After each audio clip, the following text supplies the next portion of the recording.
Good morning students, welcome to enjoy the education. आज हम इस वीडियो में पेज नंबर 145-46 पर हमें ASA कॉन्ग्रुएंस रूल्स पर हमें कुछ क्वेश्चंस दिए गए हैं, जिसमें हम इस वीडियो में क्वेश्चन नंबर 3 हम सॉल्व करने वाले हैं। In figure measures of some parts are indicated. यहाँ पर हमें कुछ फिगर्स दी गई हैं जिसमें हमें कुछ पार्ट्स के हमें मेजरमेंट यहाँ पर हमें दिए गए हैं। By applying ASA congruence rule, यहाँ पर हमें ASA कॉन्ग्रुएंस रूल यहाँ पर हमें अप्लाई करना है। State which pair of triangles are congruent. In case of congruence write the result in symbolic form. यदि वो जो ASA कॉन्ग्रुएंस के रूल्स के मुताबिक यदि वो ट्राइंगल्स कॉन्ग्रुएंस है तो हमें उसे सिंबॉलिक फॉर्म में रिटर्न करना है। ओके, तो चलो यहाँ पर हमें जो फर्स्ट डायग्राम दिया गया है triangle ABC and triangle DEF में हम देख सकते हैं एंगल A हमें 40 डिग्री दिया गया है, तो यहाँ पर हमें एंगल F 40 डिग्री मिलता है, यानी कि angle A is equal to angle F is equal to 40 degree. अब यहाँ पर angle B is equal to यहाँ पर एंगल E, यहाँ पर हमें 60 डिग्री दिया गया है, और ये जो दो एंगल्स यहाँ पर इक्वल है तो उसमें हम देख सकते हैं इनसे कौन सी साइड हमें मिलती है। तो AB is equal to EF जो साइड मिलती है वो दोनों इक्वल होनी चाहिए, तो 3.5 सेंटीमीटर दोनों इक्वल है, यानी कि AB is equal to FE हमें 3.5 सेंटीमीटर यहाँ पर हमें मिल जाती है। यानी कि यहाँ पर हम देख सकते हैं हम ट्राइंगल ABC कोरस्पॉन्डेंस यहाँ पर हमें रिटर्न करना है, तो A का कोरस्पॉन्डेंस यहाँ पर हमें F रिटर्न करना है, B का कोरस्पॉन्डेंस हमें E रिटर्न करना है, तो FED तीसरा हमें D मिल जाता है, यानी कि ट्राइंगल ABC कॉन्ग्रुएंट ट्राइंगल, ये कॉन्ग्रुएंस प्रूव हो गया ASA के मुताबिक, यानी अब हम उसे सिंबॉलिक फॉर्म में रिटर्न करते हैं। Triangle ABC congruent triangle FED यहाँ पर हमें बाय ASA कॉन्ग्रुएंस रूल के मुताबिक वो हमें कॉन्ग्रुएंट ट्राइंगल्स यहाँ पर हमें मिल जाते हैं।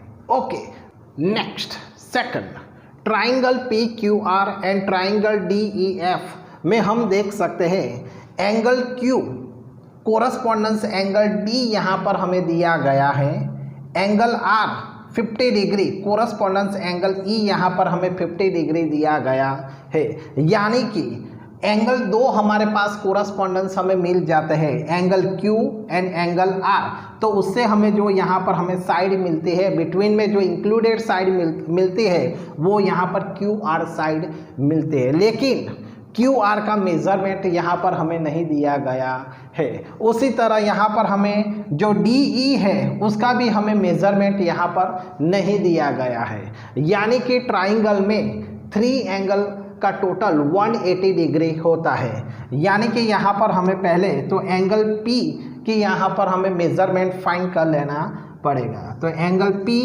Is equal to 180 degree minus हमें इन दोनों का एडिशन कर देना है, तो 90 प्लस 50, 90 डिग्री प्लस 50 डिग्री, यानी कि 180 डिग्री में से हम 140 डिग्री हम लेस करते हैं तो हमें 40 डिग्री यहाँ पर हमें P की वैल्यू मिल जाती है। सेम टू सेम हमें उसी तरह F की वैल्यू यहाँ पर हमें फाइंड करनी है, तो angle F is equal to 180 degree minus 90 degree plus 50 degree, यानी कि 180 डिग्री में से हम 140 डिग्री लेस करते हैं तो हमें 40 डिग्री यहाँ पर हमें वैल्यू मिल जाती है, यानी कि P की वैल्यू यहाँ पर हमें 40 डिग्री मिलती है और एफ की वैल्यू यहाँ पर हमें 40 डिग्री मिल जाती है।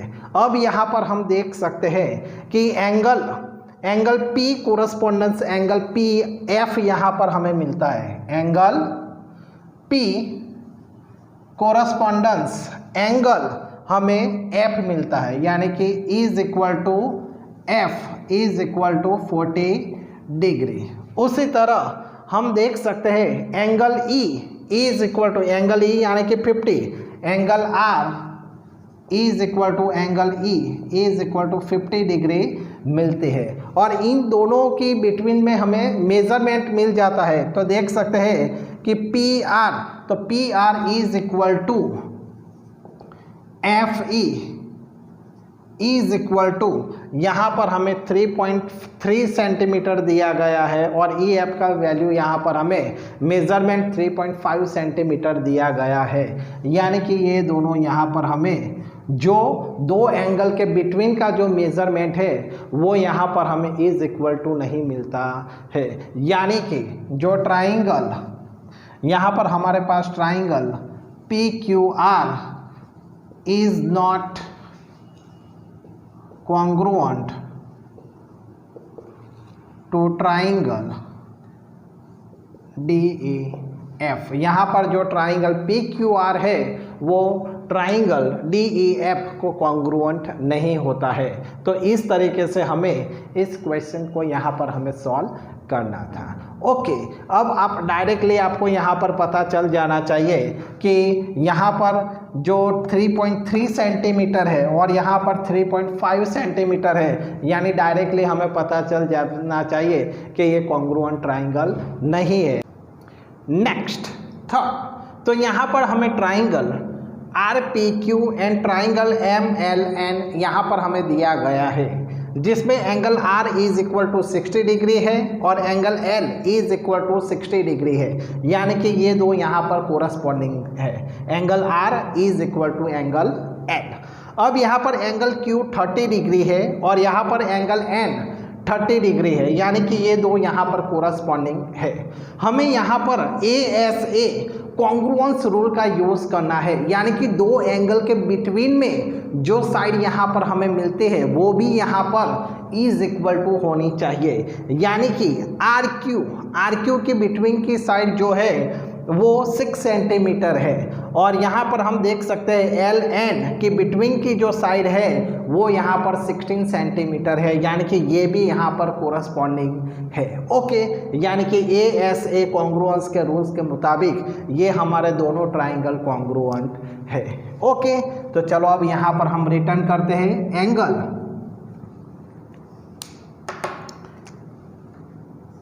R is equal to angle L is equal to 60 degree, angle Q is equal to angle N is equal to 30 degree और इन दोनों के बिटवीन में दो एंगल है R and Q, तो इससे हमारा बिटवीन का एंगल R जो साइड है वो RQ यहाँ पर बनते हैं। तो RQ is equal to LN वो भी यहाँ पर कोरस्पॉन्डिंग है, यानी कि 6 सेंटीमीटर है।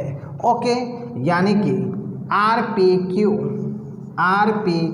कोरस्पॉन्डेंस, अब R का कोरस्पॉन्डेंस L है, P का कोरस्पॉन्डेंस यहाँ पर, Q का कोरस्पॉन्डेंस यहाँ पर N है, Q का कोरस्पॉन्डेंस N है, कि Q की जगह पर हमें N रिटर्न करना है, यानी कि P की जगह पर हमें M रिटर्न करना है। Okay, MN। तो इस तरीके से triangle RPQ congruent triangle LMN by ASA congruence rule. तो ASA कॉन्ग्रुएंस रूल के मुताबिक हमारे जो दोनों ट्राइंगल है RPQ एंड MLN यहाँ पर हमें कॉन्ग्रुएंट मिलते हैं और इसे हमने इस तरीके से यहाँ पर इसे सिंबॉलिक फॉर्म में रिटर्न कर दिया। ओके, नेक्स्ट फोर्थ, तो अब यहाँ पर हमें जो ये फिगर दी गई है उस फिगर में हम देख सकते हैं हमारे पास दो ट्राइंगल हम ले लेते हैं DAB और CBA। ये यहाँ पर हम दो ट्राइंगल ले लेते हैं और इन दोनों ट्राइंगल को हम ASA कॉन्ग्रुएंस रूल्स के मुताबिक वो दोनों कॉन्ग्रुएंट है या नहीं वो यहाँ पर हमें प्रूव करना है। तो पहले तो हमारे पास दो ट्राइंगल्स कौन से हैं, तो in triangle DAB and triangle CBA। अब यहाँ पर हम देख सकते हैं पहले ASA यानी कि एंगल साइड एंगल, तो यहाँ पर पहले हम एंगल लेते हैं। तो DAB angle DAB is equal to, तो ये A यानी कि यहाँ पर A फुल ट्राइंगल हो जाता है, ये दोनों एंगल्स उसमें इंक्लूड्स हो जाते हैं, यानी कि 45 डिग्री प्लस 30 डिग्री यानी कि 75 डिग्री यहाँ पर A का मेजरमेंट हमें मिलता है। उसी तरह CBA उसमें भी हम देख सकते हैं B में इन दोनों एंगल को हम इंक्लूड कर देते हैं, तो यहाँ पर वो भी 75 डिग्री हो जाते हैं, यानी कि CBA यानी कि वो हमें 75 डिग्री मिल जाते हैं। ओके, अब यहाँ पर हम देख सकते हैं DAB हो गया हमारा। अब DBA तो DBA ओनली यहाँ पर 30 डिग्री मिलता है और यहाँ पर CAB उसमें भी हमें 30 डिग्री मिलता है। CAB is equal to 30 degree. और ये जो दो एंगल है AB और BA दोनों में हम देख सकते हैं AB कॉमन है, यानी कि AB is equal to BA।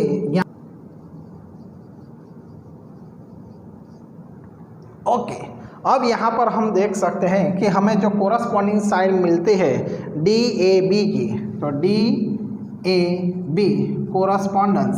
अब D, तो D का यहाँ पर हम देख सकते हैं D के लिए यहाँ पर A के लिए हमारे पास कोरस्पॉन्डिंग साइड है B और B के लिए A है, और यहाँ पर D के लिए हमें C कोरस्पॉन्डिंग साइड लेनी पड़ती है। तो A के लिए हमें B लेनी है और B के लिए हमें A लेनी है, यानी कि ट्राइंगल DAB कॉन्ग्रुएंट ट्राइंगल हमें CBA, यहाँ पर हमें ASA कॉन्ग्रुएंस रूल के मुताबिक हमें ये ट्राइंगल कॉन्ग्रुएंट यहाँ पर हमें मिल जाते हैं। ओके, तो इस तरीके से यहाँ पर हमें इस सम को सॉल्व करना था। ओके।